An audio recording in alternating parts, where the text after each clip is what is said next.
You know, when you're coding in most modern languages, you've got this huge toolbox for repeating stuff, right? You've got your for, your while, do while, for each. The list just keeps going.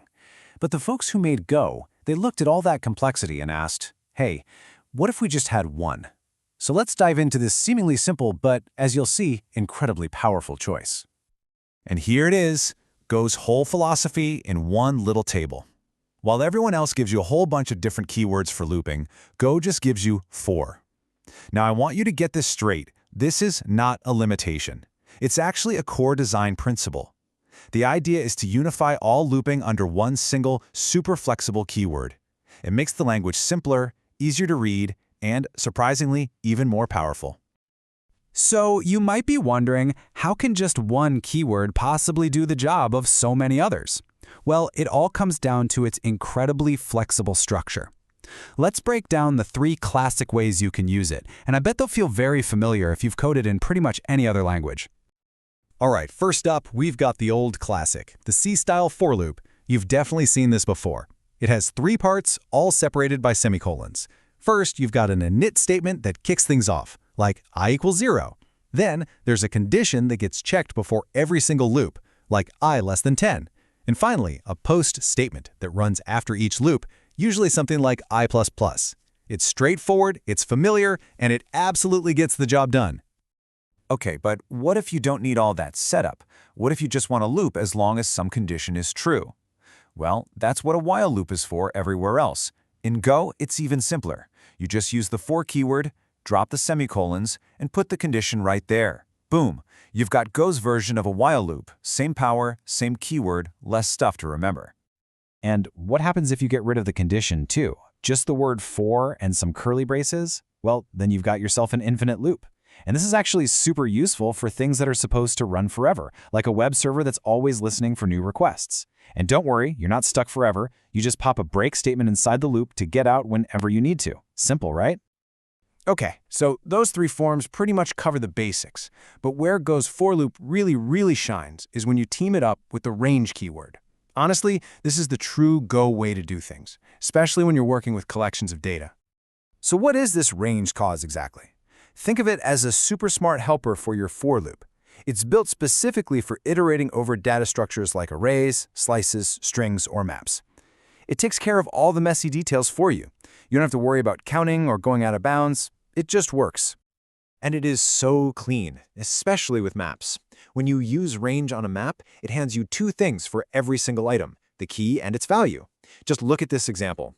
Copying a map becomes dead simple, because you can just grab both pieces of information in one clean, readable step. Let's just quickly break down the anatomy here. It flows so naturally. First, you declare the variables for your key and value. Then, you use the iding range operator. After that, you just tell it what collection you want to loop over. And finally, you write the code you want to run for each item inside the curly braces. Easy. Now that key-value pairing is awesome, but let's be real, you don't always need both of them. And of course, Go has some really elegant ways to let you pick and choose exactly what you need from each loop. So here's a really important detail. If you only give range one variable to work with, Go is smart enough to know you just want the first thing back. For a map, that's the key. For a slice or an array, it's the index. This is perfect for a situation like this, where we just want to check the keys of a map to see if they've expired. Okay, that makes total sense. But it kind of brings up another question, doesn't it? What if you want the exact opposite? What if you're, say, adding up all the numbers in an array and you could not care less about the index, you just want the value? And Go's answer to this is one of my favorite features in the whole language, the blank identifier. It's just an underscore. You can think of it like a black hole for variables. You can assign anything you want to it, but you can never read from it. It's your way of telling the compiler and anyone else reading your code, yep, I know something goes here, but I am intentionally throwing it away. And using it is just brilliant. To get only the value from a range loop, you just put that underscore in as a placeholder for the index or the key that you want to ignore. You are being super explicit. I know there's a key here, but I don't need it. And that lets you cleanly grab just the second part, the value, which is exactly what you want for a task like summing up all the numbers in an array. So we've seen how for can handle all the basics and iterate over collections beautifully. But now let's get into a couple of really cool advanced tricks that show just how much thought went into the design of Go's loops. Now this is a fantastic piece of design. In a lot of other languages, if you loop over a string, you just get one byte at a time. That's a huge problem when you're dealing with characters that take up multiple bytes, like emojis or characters from other languages. But Go's range is way smarter than that. It understands UTF-8, and on each loop, it gives you one complete Unicode character, what Go calls a rune. This just completely eliminates a whole class of nasty bugs with international text. Just look at this table. It's amazing. We're using range on a Japanese string that has an invalid byte, XAS80, stuck right in the middle. And look what it does.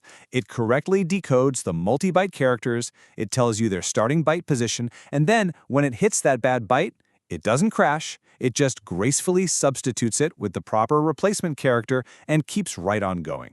That is incredibly robust. Okay, here's a little puzzle for you. In a C-style for loop, you often see people update two variables at once in that last part, using a comma, like I++ j-. But here's the catch. Go doesn't have a comma operator for this. So, how in the world do you manage multiple variables in a loop like that? And the answer is another classic Go feature, parallel assignment. Instead of needing some special comma operator that you only use in loops, Go just lets you initialize and update multiple variables at the same time, right there in the loop's own statements. You can see it here with I and j. This lets you do things like manage two counters moving in opposite directions, all in a single, clean line of code. It gets the same job done, but with syntax that's consistent with the rest of the language. When you really step back and look at it, Go's for loop isn't just a loop, it's a Swiss Army knife. It's this one, single, beautifully designed tool that can adapt to handle every job you throw at it, from a simple while loop to complex string parsing, and it does it all with a clear and consistent syntax.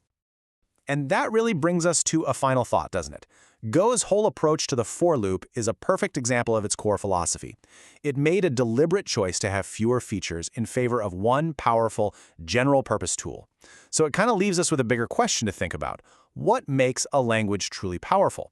Is it having 1,000 specialized tools for every little job, or is it having one simple, elegant tool that can do them all?